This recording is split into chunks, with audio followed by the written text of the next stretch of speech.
Bonsoir mes amis, bonsoir chers frères et sœurs. Nous sommes vraiment heureux d'être là avec vous ce soir pour ce dernier volet dans la chambre haute avec Jésus. Et nous avons essayé depuis vendredi soir jusqu'à ce soir, nous essayerons encore de vous communiquer l'intention de Jésus pour son peuple. Il l'a fait pour ses disciples et il le répète à travers sa parole pour son Église dans les derniers temps. Les épreuves arrivent, mais Jésus veut que nous soyons prêts. Comptons sur lui. Bienvenue donc à cette dernière édition et que le Seigneur puisse vous bénir d'une façon abondante. Je vous invite tout de suite à prendre une position avec moi pour la prière.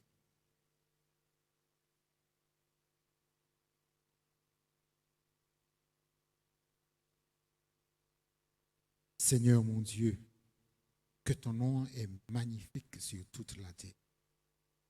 Vive l'Éternel, tu es un Dieu grand et puissant. Toute la majesté t'appartient, Seigneur. Tu es sage et tout-puissant. Que ton nom soit glorifié, loué et béni. Alors que tes enfants se rassemblent à tes pieds ce soir, Seigneur, pour élever ton nom, pour te glorifier et te bénir. Manifeste ta présence parmi nous. Merci Seigneur de pardonner nos fautes, nos erreurs, nos manquements, nos faiblesses. Non pas parce que nous méritons quelle que soit la chose, mais simplement parce que tu te bases sur ta fidélité et sur le sacrifice de Jésus consenti à la croix du Calvaire pour chacun de nous. Merci Seigneur de bénir chacun d'une façon spéciale et particulière et que ton nom soit glorifié. Seigneur, à travers ce moment, guide-nous dans la chambre haute avec toi et que nous puissions nous délecter de ta parole pour que ton nom se manifeste dans nos vies et que nous soyons des hommes faits, préparés pour ton prochain retour. Bénis-nous, Seigneur, comme toi seul sais le faire. Passe ta guérison sur ceux qui ont besoin d'une guérison. Encourage ceux qui sont dans le deuil ou dans une tristesse quelconque. Bénis, Seigneur, ceux qui ont des amis qui passent ou des parents qui passent par la maladie.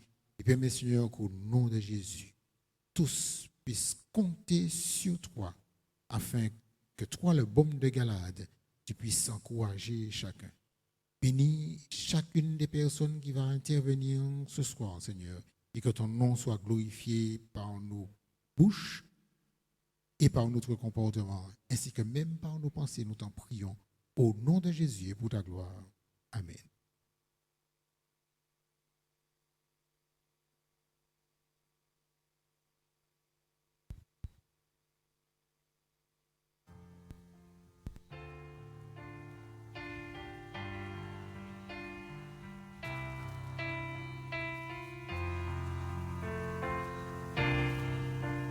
Il y a un lieu choisi par Jésus, une place pour tout la paix. C'est dans la chambre haute avec Jésus que tous nos pensées seront ensemble dans la chambre haute. Dans la chambre haute, oh Jésus, assis à tes pieds, merci. Oh, quelle joie ineffable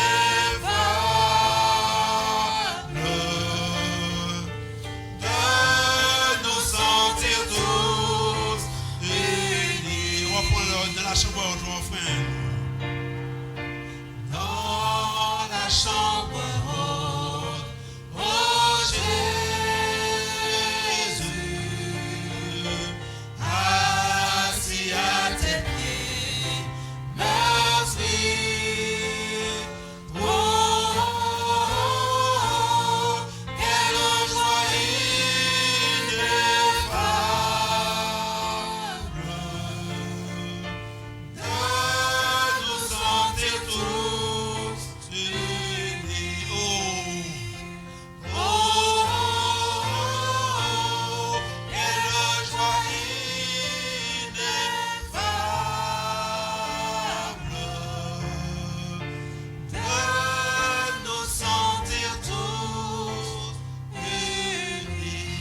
Bonsoir, chers internautes. C'est toujours avec beaucoup de joie que nous nous trouvons en présence de Dieu pour pouvoir échanger concernant sa parole de vérité. Que votre cœur, nous voilà arrivés, nous sommes toujours avec Jésus. Il est dans la chambre haute, il a pris le chemin de Gethsémani et il marche. Que votre cœur ne se trouble point. Nous allons lire ensemble Jean 14, versets 1 à 3.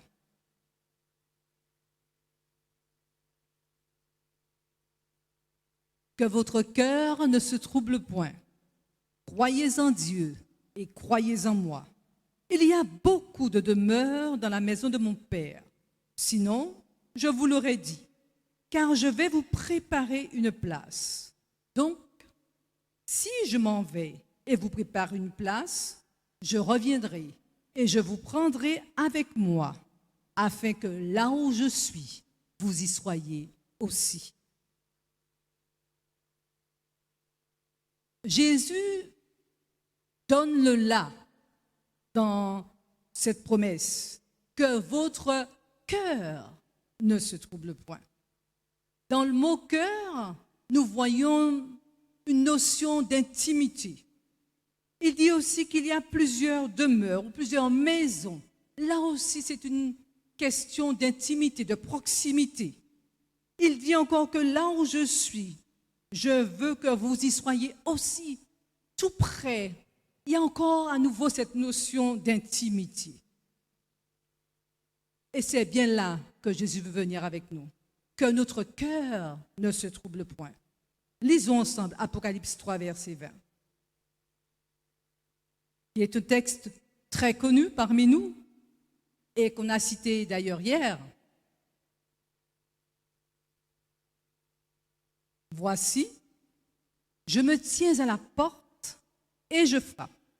Si quelqu'un entend ma voix et ouvre la porte, j'entrerai chez lui, je souperai avec lui et lui avec moi. S'agit-il d'un repas physique ou simplement une demande, une permission que Jésus demande à celui qui l'entend de pouvoir entrer dans son intimité, être dans son cœur? Jean 3, verset 16, nous y revenons. Il y a plusieurs demeures dans la maison de mon Père. Je vais vous préparer une place. Je pense que, et nous le savons, si nous sommes rationnels, Jésus, en un claquement de doigts, en un instant, en un clin d'œil, il aurait pu faire des milliards de places tout de suite. Ça fait un peu plus de 2000 ans qu'il est remonté. Il aurait pu le faire déjà. Aller préparer ses places. Est-ce qu'il s'agit là de places physiques? Non. J'insiste, Jésus veut bien faire sa demeure dans mon cœur, dans ton cœur. Luc 7, versets 1 à 10, et nous allons lire plus précisément le verset 4. Il est question du centenier. Nous allons encore voir cette notion de cœur. L'évangile de Luc, au chapitre 7, versets 1 à 10, et nous lirons précisément le verset 4. Ils arrivèrent auprès de Jésus et le supplièrent d'une manière pressante, disant, « Il est digne, il est digne. » Entendez le mot « digne », que tu lui accordes cela. Il s'agit là du serviteur d'un centenier qui était malade. Et les chefs juifs vont en amont devant Jésus et font les louanges de ce centenier en disant qu'il est digne. C'est exactement la même chose que Jésus est en train de faire. Que votre cœur ne se trouble point. Il est en train de dire à son Père, il est digne à cause de mon sang versé. Le sang qui a été versé à Golgotha. Il est digne. Il veut nous introduire auprès de son Père dans son intercession par son sang, par cette notion de dignité. Et pour un petit peu illustrer cela. Je me rappelle quand je fréquentais celui qui allait devenir mon mari. Comment ça s'est passé? J'ai chanté des louanges de mon bien-aimé à ma chère maman. Et avant même, parce que nous vivions à l'époque en métropole, et avant même que ma mère ne voie mon bien-aimé avait déjà pris une place dans son cœur. Et c'est là ce que Jésus est en train de faire. Il est en train de nous préparer, de préparer notre cœur. Et c'est là que cela met du temps. Parce qu'il y a, quand il veut modeler, quand il veut émonder ce cœur, lui, en un instant, en un clin d'œil, les choses peuvent se faire. Mais quand il s'agit de nous, il frappe, il attend. Et pour émonder ce cœur rebelle, ça met un peu de temps. Jésus veut, par son intercession, par son sang, nous présenter devant son Père. Que votre cœur ne se trouble point. Croyez en Dieu et croyez en moi. C'est bien là, cette place que Jésus est allé nous préparer.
Alors, nous continuons le texte.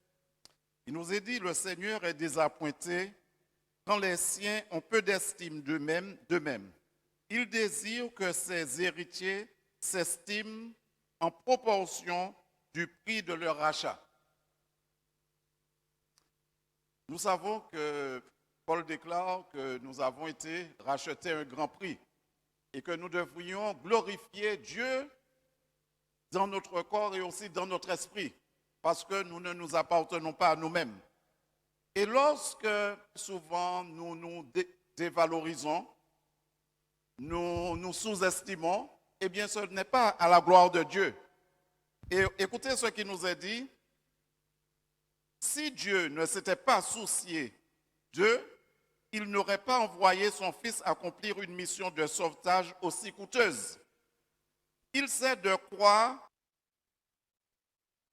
de recevoir d'importantes requêtes de leur part afin qu'ils puissent glorifier son nom.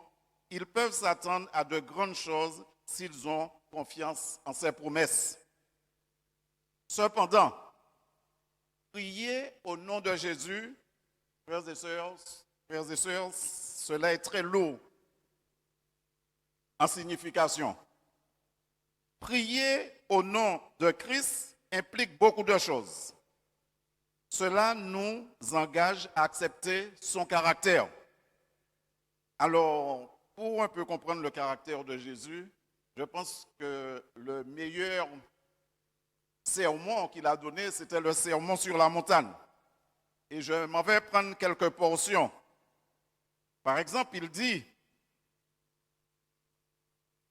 dans Matthieu 5, verset 44, « Mais moi je vous dis, aimez vos ennemis, bénissez ceux qui vous maudissent, et faites du bien à ceux qui vous haïssent, et priez pour ceux qui vous maltraitent et vous persécutent, afin que vous soyez fils de votre Père qui est dans les cieux, car il fait lever le soleil sur les méchants et sur les bons, il fait pleuvoir sur les justes et sur les injustes.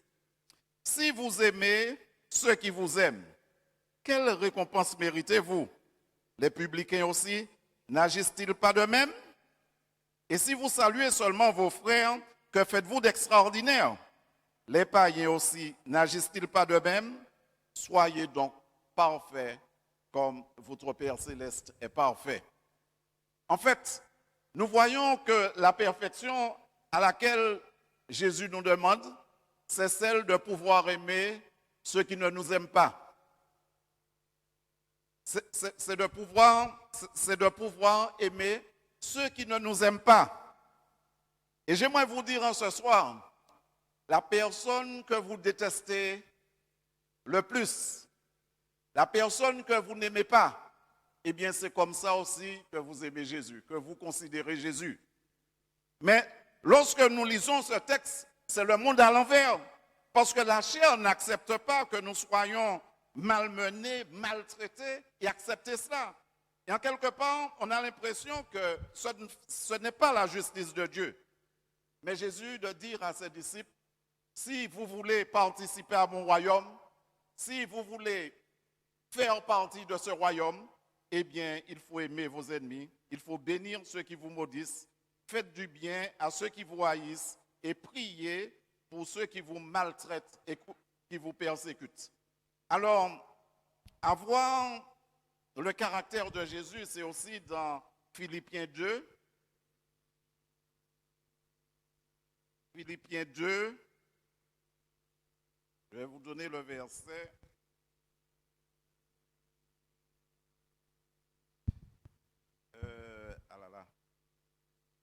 Philippiens 2.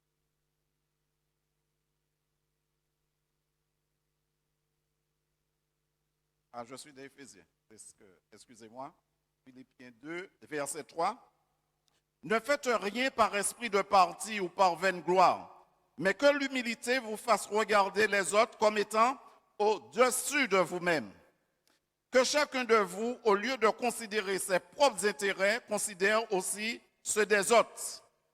Ayez en vous les sentiments qui est en Jésus-Christ, lequel, existant en forme de Dieu, n'a point regardé comme une proie arrachée d'être égal avec Dieu, mais s'est dépouillé lui-même en prenant une forme de serviteur, en devenant semblable aux hommes et en ayant paru comme un simple homme. Il s'est humilié lui-même, se rendant obéissant jusqu'à la mort, même jusqu'à la mort de la croix. En effet, frères et sœurs, Jésus qui est le créateur du ciel et de la terre, celui par qui tout existe, eh bien, il a accepté de laisser son royaume, de laisser tout son règne, sa prépondérance, et il a décidé de se faire homme. D'ailleurs, la Bible nous dit qu'il est venu comme un serviteur, comme un simple homme, afin de pouvoir nous sauver. Mais lorsque il nous est demandé d'avoir les sentiments qui étaient en Jésus-Christ, c'est aussi ce caractère, cet amour que nous devrions avoir les uns pour les autres. Et il nous est dit qu'il s'est dépouillé lui-même en prenant la forme de serviteur, en devenant semblable aux hommes, ayant paru comme un simple homme. Ici, nous voyons comment Jésus, il est descendu au plus bas. Il était comme une balayure sur la terre. Il a éprouvé la honte. D'ailleurs, c'est dans Ésaïe où il nous est dit qu'il n'avait ni beauté ni éclat. Il était de ceux dont l'on détourne les regards. Et Jésus acceptait tout cela. Il a accepté cette honte par humilité afin de pouvoir nous sauver. En effet, frères et sœurs, ayons les sentiments qui sont en Jésus-Christ. Et Paul va encore reprendre dans 1 Corinthiens 13. 1 Corinthiens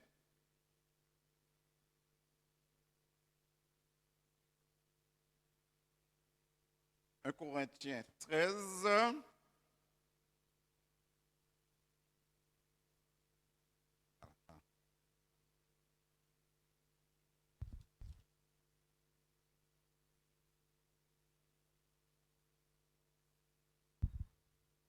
Alors, je ne vais pas lire tous les versets, mais Paul nous dit, quand je parlerai les langues des hommes et des anges, si je n'ai pas la charité, je suis un airain qui résonne ou une cymbale qui retentit. Quand j'aurai le don de prophétie, la science de tous les mystères et toutes les connaissances, quand j'aurai même la foi jusqu'à transporter les montagnes, si je n'ai pas la charité, je ne suis rien. Et quand je distribuerai tous mes biens pour la nourriture des pauvres, quand je livrerai même mon corps pour être brûlé, si je n'ai pas la charité, je ne suis rien. Il dit que la charité, elle est patiente, elle est pleine de bonté. La charité n'est point envieuse. La charité ne se vante point. Elle ne s'enfle point d'orgueil. Elle ne fait rien de malhonnête. Elle ne cherche point son intérêt. Elle ne s'irrite point. Elle ne soupçonne point le mal. Elle se réjouit point de l'injustice, mais elle se réjouit de la vérité. Elle excuse tout. Elle croit tout. Elle espère tout. Elle supporte tout. La charité ne périt jamais. Et alors, je vais sauter quelques versets. Il nous est aussi dit, maintenant, donc ces trois choses demeurent. La foi, l'espérance, la charité, mais la plus grande de ces choses, c'est la charité. Par conséquent, avoir le sentiment de Jésus-Christ, c'est aussi mettre en pratique cela. Pouvoir aimer tout le monde et essayer d'être honnête, ne pas s'enorgueillir, c'est-à-dire avoir esprit de parti, de supériorité ou de clan ou de camp, mais alors nous sommes appelés à aimer tout le monde et aussi à faire ce qui est honnête aux yeux de Dieu. Maintenant, il nous est dit aussi, nous devrions aussi manifester son esprit et réaliser ses œuvres. Et nous avons vu que les œuvres de Jésus étaient des œuvres de bonté. Et Jésus n'est pas venu pour se servir, mais il est venu pour servir. Et il a servi tous les hommes. C'est ce qui a d'extraordinaire. Jésus a servi tous les hommes. Maintenant, en tant que serviteurs, nous sommes appelés justement à servir. Nous devrions avoir la joie pour le service. Nous devrions être riches dans le service. Mais nous aussi, nous sommes appelés aussi à œuvrer pour les autres, être au plus proche des autres. Et nous vivons dans un moment difficile où la précarité est en train de s'accroître. Alors nous, en tant que serviteurs, nous sommes appelés à pouvoir aider les autres. Alors, lorsque Jésus est parti, il n'a pas laissé ses disciples orphelins. Il leur a promis le consolateur, l'autre consolateur. Parce que Jésus ne pouvait pas se trouver partout à la fois, parce qu'il était quand même en forme humaine. Mais il n'a pas laissé ses enfants orphelins. Il leur a donné le Saint-Esprit. Il leur a dit que vous aurez le Saint-Esprit, il sera en vous et avec vous. Maintenant, il y a quelque chose qui est très intéressant pour nous, frères et sœurs, en tant que serviteurs. Nous qui avions décidé de travailler pour la cause, une cause noble, celle du Seigneur. Sachons bien que très souvent, lorsqu'on nous présente le poste ou la fonction ou la mission, eh bien, des fois, nous voyons que c'est énorme, c'est difficile. Il y a peut-être des montagnes qui nous empêchent de voir la réalité des choses. Et des fois, nous pouvons être découragés. Mais je voudrais vous encourager en ce soir en vous disant que Dieu ne va jamais vous appeler à faire quelque chose et ne pas vous donner les outils ou l'équipement qui va avec. Ça, c'est impossible.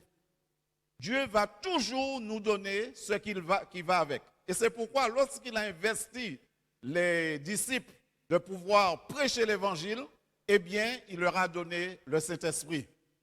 Et ce Saint-Esprit-là était là pour les enseigner, pour les convaincre, les guider, mais aussi les consoler, parce qu'il est aussi un consolateur dans les moments difficiles, lorsqu'ils se sentaient accablés ou rien n'allait, eh bien, ils avaient besoin de ce Saint-Esprit-là. Et je voudrais vous encourager, frères et sœurs, parce que très souvent, vous savez, les circonstances de la vie, il y a les épreuves, nous vivons dans une économie de péché, et ce n'est pas facile. et nous avons tendance des fois à nous décourager, à nous arrêter en chemin. Mais le Seigneur qui est allé jusqu'au bout de sa mission, Jésus, il aurait pu s'arrêter à Gethsémani. Il aurait pu s'arrêter même avant la croix, mais il est allé jusqu'au bout. Eh bien, ce même Jésus est là avec nous, et non seulement qu'il est là avec nous, il intercède pour nous auprès du Père, mais aussi il nous a envoyé l'autre consolateur divin afin de nous motiver lorsque les choses sont difficiles. Et lorsque nous avons le Saint-Esprit, eh bien, cela nous aide, frères et sœurs, à avancer, à faire le travail et aussi à louer notre Seigneur. Alors, nous savons, alors il nous est dit que quand il sera venu, l'Esprit de vérité, dit Jésus, il vous conduira dans toute la vérité. Le consolateur est appelé l'Esprit de vérité. Et son œuvre consiste à définir et à garder la vérité. Tout d'abord, il habite dans le cœur en tant qu'Esprit de vérité, et c'est ainsi qu'il devient le consolateur. Alors, à voir aussi l'Esprit de Jésus, je reviens, il y a une pensée qui me revient, c'est que quand Jésus faisait quelque chose, il le faisait avec tout son cœur, il le faisait avec amour. Et nous aussi, demandons au Saint-Esprit de nous aider afin que lorsque nous accomplissons notre mission, que nous puissions le faire avec amour, avec passion et aussi avec tout notre cœur.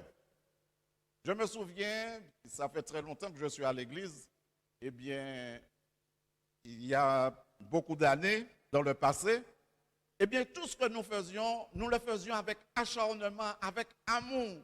Et en fait, on attendait justement les heures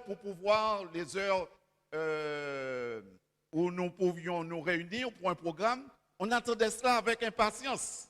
Lorsque nous jouions au football, des fois c'était un couloir 2-2, même contre son frère, mais on le faisait avec tout son cœur, avec tout son amour, on ne voulait pas perdre. Eh bien, frères et sœurs, le Seigneur nous a donné cet esprit afin que nous puissions avoir même l'esprit de Jésus. Et comme Jésus, lui aussi, quand il participait à sa mission, nous voyons qu'il a fait avec amour, avec tout son cœur. Nous aussi, nous devrions agir de la sorte. Alors, j'ai lu un commentaire où un homme parlait, c'est un théologien, et il déclarait que tout ce que nous allons faire, si nous ne le faisons pas avec amour, c'est un péché. Et en effet, je me rends compte que c'est vrai.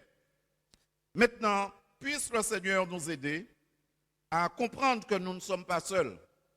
Le travail, il peut paraître difficile. Les défis, les challenges, ils peuvent paraître énormes. Mais Jésus nous a donné il nous a donné les outils pour pouvoir travailler. Remarquez, Moïse avait un bâton. Et avec ce bâton, il a opéré des prodiges, il a fait des miracles. David avait une fronde. Et nous voyons comment, avec cette fronde, ce qu'il a pu faire, il a pu terrasser le géant. Et partout dans la Bible, nous voyons des fois, avec très peu de moyens, eh bien, Dieu, le Saint-Esprit, a utilisé ces outils pour pouvoir œuvrer pour la cause de Dieu. Par exemple, nous avons Luc qui était un douanier, qui était un percepteur d'impôts. Ce qu'il utilisait, c'était sa plume pour pouvoir faire les contraventions et tout, et enregistrer les impôts. Mais avec cette même plume, eh bien, il a pu aussi écrire le livre de Matthieu, Dorcas. Peut-être qu'elle avait un peu de fil et peut-être une aiguille. Mais avec cette aiguille-là, elle a pu faire des choses énormes pour pouvoir s'occuper des veuves, des orphelins, des gens qui étaient dans le besoin. Alors, comme nous avions lu au départ du texte, il nous est dit que le Seigneur est désappointé quand les siens ont peu d'estime d'eux-mêmes. Eh bien, en ce soir, nous pouvons partir en vainqueur. Nous pouvons dire que nous avons le triomphe parce que nous ne sommes pas seuls, frère Bernard. Nous n'avons pas à nous décourager parce que Jésus nous a envoyé un autre consolateur, un divin consolateur, pour nous encourager, pour nous enseigner, pour nous guider, pour nous motiver et aussi nous consoler lorsque nous sommes en difficulté. Alors, que le Seigneur nous aide à mettre cela en pratique et aussi que de notre part, que nous fassions tout ce qui est nécessaire afin de pouvoir avoir aussi ce cœur pur. Parce que dans le texte, je ne l'ai pas relaté, puisque le temps est relativement court, mais il nous est dit que Jésus lui-même, il observait les commandements de son Père. Il sauve les hommes, non pas dans leur péché, mais du péché. Et ceux qui l'aiment montreront leur amour par obéissance. Maintenant, toute véritable obéissance possède du cœur. Et Jésus déclare, heureux ceux qui ont le cœur pur, car ils verront Dieu. Que le Seigneur nous aide à voir ce cœur pur, à voir aussi la pensée, le caractère de Jésus, et que nous aussi, par son Saint-Esprit, que nous puissions réaliser ses œuvres. Amen.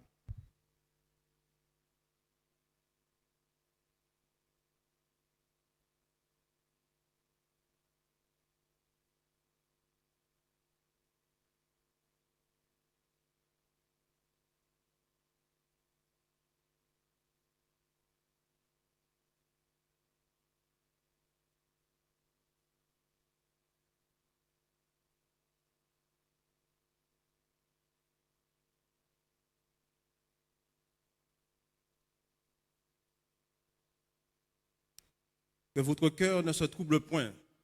C'est le thème choisi en ce soir pour notre édification. Après avoir promis aux disciples le don du Saint-Esprit, le cœur des disciples fut rempli de tristesse, car Jésus allait très bientôt les quitter. Alors Jésus leur dit, « Je serai pour vous tous cette nuit une occasion de chute, car il est écrit, je frapperai le berger, et les brebis du troupeau seront dispersées. » Vous pouvez trouver ça dans Matthieu 26 au verset 30. Pierre, prenant la parole, dit, « Quand tu serais pour tous une occasion de chute, ne le sera jamais pour moi. » Jésus lui dit, « Je te le dis en vérité, cette nuit même, avant que le coq chante, tu me renieras 3 fois. » Pierre reprit en disant, « Quand il faudrait mourir avec toi, je ne te renierai pas. » Et tous les disciples dirent la même chose. Les disciples étaient certainement sincères, mais n'avaient pas conscience de leur faiblesse.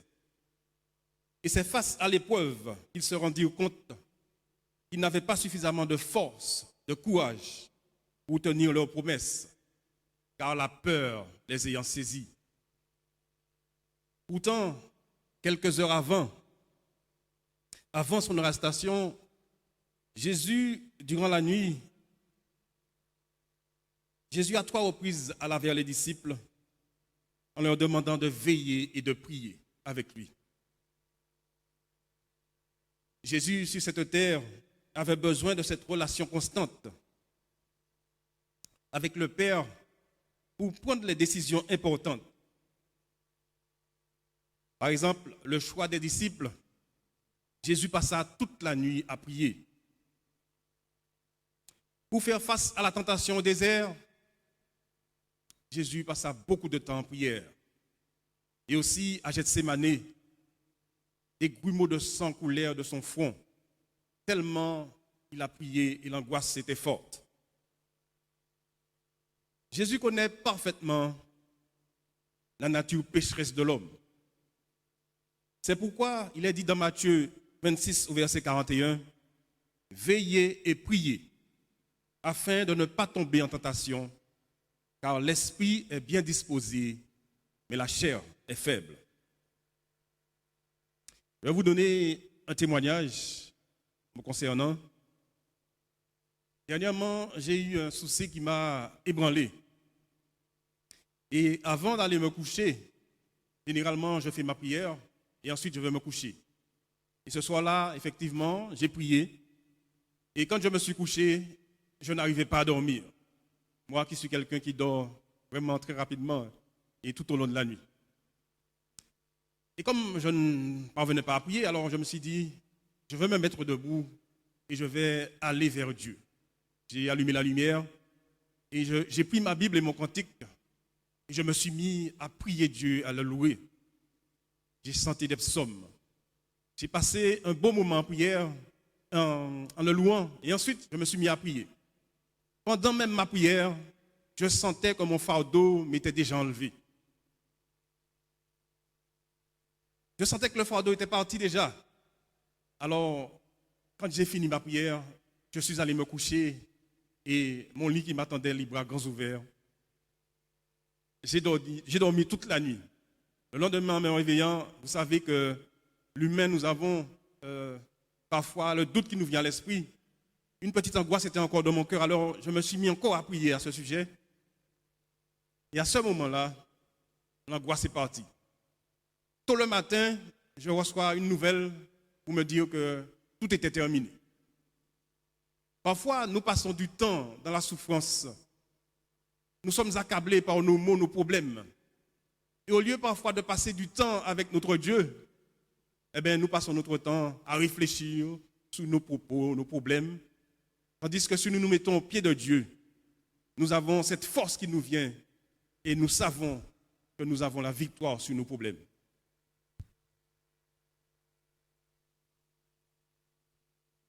En soumettant à Dieu nos problèmes, nos difficultés, il allège nos fardeaux. Et nous pouvons affronter victorieusement nos soucis et nos problèmes. Pour ma part, plus j'ai des problèmes et plus j'intensifie mes prières. Aucun problème n'est trop grand pour notre Dieu. Cela fait actuellement 2 années que notre monde subit les assauts du malin à cause d'une soi-disant pandémie. C'est une attaque diabolique. Les personnes âgées meurent dans les EHPAD sans recevoir de visite. La société est divisée, les familles sont divisées. Beaucoup ne vont plus à l'église. Leur foi diminue. Nous ne pouvons pas respirer convenablement à cause d'un masque. Et là maintenant, on va voter des lois. Des lois qui vont nous obliger à faire ce que nous ne voulons pas. Qui nous oblige à faire ce que nous ne voulons pas? Est-ce que notre Dieu nous oblige à faire ce que nous ne voulons pas? N'est-ce pas là une attaque du diable? Je parle à nouveau de ces choses, car je vois le danger qui nous menace, qui nous guette. Notre santé est menacée, mais aussi notre vie est menacée. Beaucoup seront tentés finalement d'accepter cette injection, ce vaccin. Dans Luc 12, au verset 23, Jésus a déclaré « La vie est plus que la nourriture et le corps plus que le vêtement. » Il s'agit là d'une question de priorité. Lequel est le plus important pour toi? Ton travail, ta maison, ta voiture, ou alors ta santé et ta vie? N'est-ce pas ta santé et ta vie les plus importants? Si tu perds ta santé, ou pire encore, tu perds ta vie, à quoi serviront ton travail, ta maison et ta voiture? Ces choses n'auront plus aucun intérêt. Rassurez-vous, ce message n'a pas pour objectif de juger quiconque ou de nous condamner. Je sais que beaucoup ont été trompés et actuellement regrettent leur choix. Beaucoup sont également endettés et ont peur de ce qui se produira plus tard. Mais rien n'est encore perdu. Avant toute décision importante, comme je vous le disais tout à l'heure, Jésus recherchait les directives divines. Sommes-nous plus fort que le Christ lui-même. Tout disciple accompli sera comme son maître, nous dit la Bible. Pour une décision qui concerne votre santé et votre vie, vous ne pouvez vous engager, vous et votre famille, dans n'importe quoi. Allez-vous vous-même jouer à la roulette russe? Vous savez, quand vous prenez le revolver, vous mettez les balles à l'intérieur et puis vous appuyez sur la gâchette. Certains disent qu'ils vont simplement prier et que Dieu va les protéger parce qu'il comprend la situation. Mais n'est-ce pas là ce que l'on appelle un suicide? C'est comme sauter d'un précipice, d'une falaise, et de dire que de toute façon, Dieu va me rattraper. Alors que juste à côté, il y avait un sentier étroit qui permettait la traversée. Cela s'appelle tenter Dieu. Et n'est-ce pas ce qu'a fait le diable avec Jésus en lui disant, il est écrit, ils te porteront sur les mains de peur que ton pied ne heurte contre une pierre, de se jeter en bas. Mais Jésus de lui répondre, il est également écrit, tu ne tenteras point le Seigneur ton Dieu. Que votre cœur ne se trouble point. Mais pour que le cœur ne soit pas troublé, il est plus que nécessaire de passer du temps avec le Maître pour connaître ses directives. Plus vous prierez et plus vous serez fortifiés. La peur, la crainte disparaîtront, car Dieu se chargera lui-même de nos fardeaux et solutionnera nos problèmes. Car sans Dieu, nous ne pouvons rien faire et le sarment ne peut porter du fruit s'il ne reste attaché au cep. Que Dieu nous aide à vivre pleinement sa parole afin que nous soyons heureux au sein même de la difficulté et de la détresse. Amen.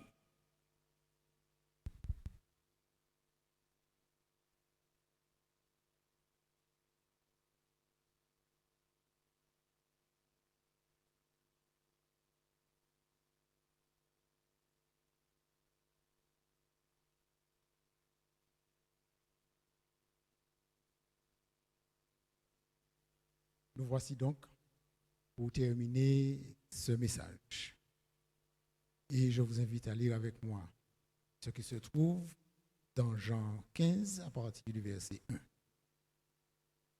Jésus a dit, « Je suis le vrai cep et mon Père est le vigneron. Tout sarment qui est en moi et qui ne porte pas de fruits, il le retranche. Et tout sarment qui porte du fruit, il l'émonde, afin qu'il porte encore plus de fruits. » Chers amis, en allant vers Gethsémani, Jésus passe à côté d'un champ de vigne et le clair de lune éclaire un plant de vigne. Et Jésus utilise ce plant de vigne comme une image afin de montrer à ses disciples la relation qui doit exister entre lui et ceux qui se disent de son peuple. Il est très important de garder à l'esprit les paroles de Jésus. Jésus dit, « Je suis le vrai cep. » Ainsi, frères et sœurs, ainsi, chers amis, tout ce qui nous vient, par quel que soit le moyen qui arrive jusqu'à nous, doit être analysé en fonction de ce que Jésus est pour nous. Si tu utilises un autre arbre, une autre plante que le cep qui est Jésus, alors il y a quelque chose de terrible qui risque de t'arriver. Parce qu'avec Jésus, selon l'image qu'il a utilisée, il y a deux choses possibles qui puissent m'arriver à moi et qui peuvent arriver aussi à toi. Soit je suis en Jésus, j'ai la vie qui vient de Jésus, mais je ne reflète pas son caractère humble, doux. Et donc, je ne marche pas selon ses commandements. À ce moment-là, mon caractère n'est pas transformé. Je suis un airain qui résonne, une cymbale qui retentit. Et à ce moment-là, le Père, pas moi, pas un ancien d'église, pas un responsable de l'école du sabbat, pas même un pasteur, mais le Père qui manie à la perfection le sécateur, va te retrancher de la vie de Jésus. Tu seras jeté dehors et tu seras brûlé. Mais Jésus ne s'arrête pas là parce que tel n'est pas son désir pour ses enfants. Il va dire en plus qu'il y a une deuxième possibilité. Et c'est cette deuxième possibilité-là que je veux te montrer ce soir. Mon ami, dis-toi bien que lorsque tu es attaché à Jésus et que tu t'efforces d'aimer tes frères, d'aimer tes sœurs, que tu t'efforces de lire la parole de Dieu, d'avoir une vie de prière, de faire de la Bible ton livre de chevet, plus que les réseaux sociaux et avec tout ce qui pourrait éventuellement être là-dessus. Alors, à ce moment-là, tu es ancré en Christ. Jésus dit, demeurez en moi et je demeurerai en vous. À ce moment-là, mes amis, lorsque cette relation, lorsque la sève de Jésus va jusqu'à toi, tu portes du fruit. Mais attention, ce fruit-là que tu portes, le Père voudrait qu'il soit multiplié. Et donc, le Père va aussi pour toi, qui porte du fruit, utiliser son sécateur. Mais à ce moment-là, ce ne sera pas pour te séparer de Christ, mais surtout pour t'émonder, enlever les feuilles, ce qui te montre, ce qui est peut-être de l'orgueil, ce qui est peut-être une idée mal placée, ce qui est peut-être un intérêt que tu as besoin de délaisser par rapport à ce monde. Tu as besoin de t'appuyer sur Jésus et sur Jésus seul. Laisse-moi te dire, si ce soir, je te fais une déclaration qui n'est pas en accord avec la parole de Dieu et ce que toi tu découvres dans la parole de Dieu, alors utilise ce que n'écoute pas la parole que je te dis, mais suis la parole de Jésus. Ainsi, Dieu, par sa parole, tandis que tu t'efforces de suivre ses commandements, va enlever les feuilles qui empêchent au soleil de justice de rentrer jusqu'à toi. Et lorsqu'il va le faire à travers les épreuves qui vont t'arriver, alors, à ce moment, tu recevras le soleil de justice qui va multiplier les fruits. Les fruits que tu auras seront plus grands, seront plus gros, seront plus abondants. Et à ce moment-là, Jésus dit, le Père sera glorifié. Laisse-moi te dire, dans tout ce que nous avons dit ce soir, il est important pour toi de t'appuyer sur la parole de Jésus, la Bible. Si tu y découvres une résonance convenable, alors suis Jésus. Mais si tu découvres quelque chose qui ne correspond pas avec ce qui est dans la parole, même si tous les réseaux sociaux disent ce qu'ils veulent, même si le gouvernement fait ce qu'il veut, nous, ce qui nous intéresse, c'est ce qui est dans la parole. Et c'est ainsi que le Père est glorifié. Et laissez-moi vous donner la cerise sur le gâteau. Jésus dit, aimez-vous les uns les autres. À ceci, tous connaîtront que vous êtes mes disciples si vous avez de l'amour les uns pour les autres. Et au verset 11 du chapitre 15 de Jean, il déclare, je vous ai dit ces choses afin que ma joie soit en vous et que votre joie soit parfaite. Gloire à Dieu. Loué soit le Seigneur. Ainsi s'ouvre une nouvelle vision pour moi. Je ne viens plus à l'église terrassé, écrasé par les soucis de la vie. Non, je viens louer mon Seigneur. Je viens vivre avec Jésus. Je viens partager la joie qu'il met en moi avec mes frères, avec mes sœurs. Et je m'efforce de les aimer, de les considérer comme étant au-dessus de moi. À ce moment-là, Jésus me fait porter du fruit. Telle est la seule condition pour que le Père soit glorifié.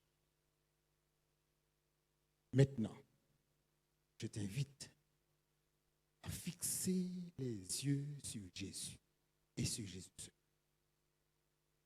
De la même façon que le cep de la vigne est attaché à son tuteur, s'enroule autour de lui. Jésus ne fait rien de lui-même. Jésus n'a pas utilisé un palmier qui s'élève tout seul, ni un poirier, ni un olivier. Il a utilisé un cep. Le cep s'enroule autour du tuteur et il porte du fruit, s'élève vers le ciel pour que tous puissent porter du fruit en lui. Ton objectif doit être de fixer les yeux sur Jésus. Et je t'invite maintenant à prier avec moi afin que la seule chose qui puisse te motiver soit l'amour de Jésus. Jésus t'aime. Il te l'a montré en allant à la croix du Calvaire. Jésus m'aime. Il a donné sa vie pour moi. Ne veux-tu pas en retour l'aimer? Prends une position pour Jésus. Une position de révérence. Ainsi, nous allons prier le Seigneur pour que Dieu nous donne une bonne année 2022 et qui va peut-être continuer jusque dans l'éternité, de connexion spéciale et profonde avec Jésus par ce qui est inscrit dans la parole de Dieu sans y rien ajouter. À genoux.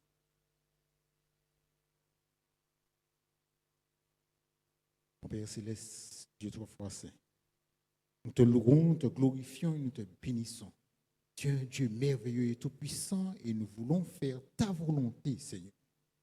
Tu nous aimes et tu as inscrit dans ta parole tout ce qu'il faut afin que nous soyons sauvés, que nous puissions vivre par toi. Tu nous as expliqué, Seigneur, que lorsque nous sommes attachés à Jésus, soit tu nous retranches parce que nous ne manifestons pas dans notre vie le caractère de Jésus, soit nous portons du fruit et tu nous émondes par les épreuves afin que nous puissions porter encore plus de fruits. Tout cela en demeurant en toi et toi en nous aimant les uns les autres et en permettant que tous voient que nous sommes tes disciples et qu'ils puissent être attirés à venir à Jésus pour être sauvés. Le salut est en Jésus et en Jésus-Christ seul. Bénis chaque personne qui est en train de regarder et qui prend la décision de cacher sa vie en Jésus. Par ton Saint-Esprit, Seigneur, scelle notre décision de te servir uniquement, de lire ta parole et de nous baser sur toi en demeurant en toi. Ainsi, Seigneur, nous serons heureux et joyeux de t'appartenir parce que ta joie sera en nous et notre joie sera parfaite. Merci, Seigneur, pour ta parole. Au nom de Jésus, nous te prions pour ta gloire. Amen. En cette nouvelle année qui débute, de nombreuses résolutions seront prises. Mais il y a une personne que j'aimerais que vous n'oubliez jamais. Une personne qui, je sais, assurément, vous accompagnera tous les jours. Cette personne, c'est Jésus. Cette personne, je veux en fassiez votre monde. Car c'est grâce à Jésus que nous irons au ciel. C'est grâce à Jésus que nous serons sauvés. Il est la solution, la seule solution. Donc dès le matin, même si vous sentez seul, et jusqu'à la fin de vos jours, dites ceci: tu peux prendre tout ce monde, mais donne-moi Jésus.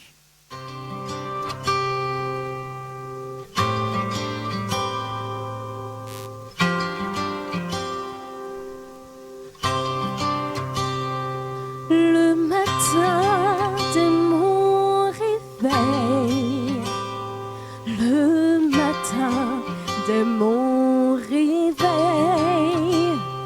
le matin de mon réveil, donne-moi Jésus, donne-moi Jésus. Donne-moi Jésus, tu peux prendre tout ce monde, mais donne-moi Jésus. Et lorsque je suis seule, et lorsque je suis seule, et lorsque je suis seule, donne-moi Jésus, donne-moi Jésus, donne-moi Jésus, tu peux prendre tout ce monde, mais donne-moi Jésus.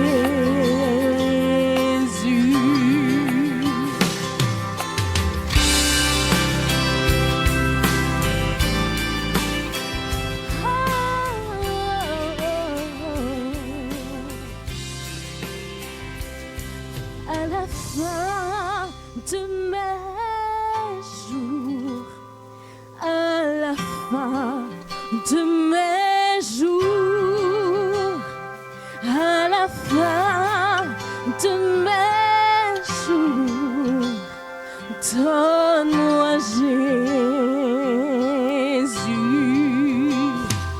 donne-moi Jésus, donne-moi Jésus, tu peux prendre tout ce monde, mais donne-moi Jésus, donne-moi Jésus, donne-moi Jésus, tu peux prendre tout ce monde, oh tu peux prendre tout ce monde, oui tu peux prendre tout ce monde, mais donne-moi Jésus.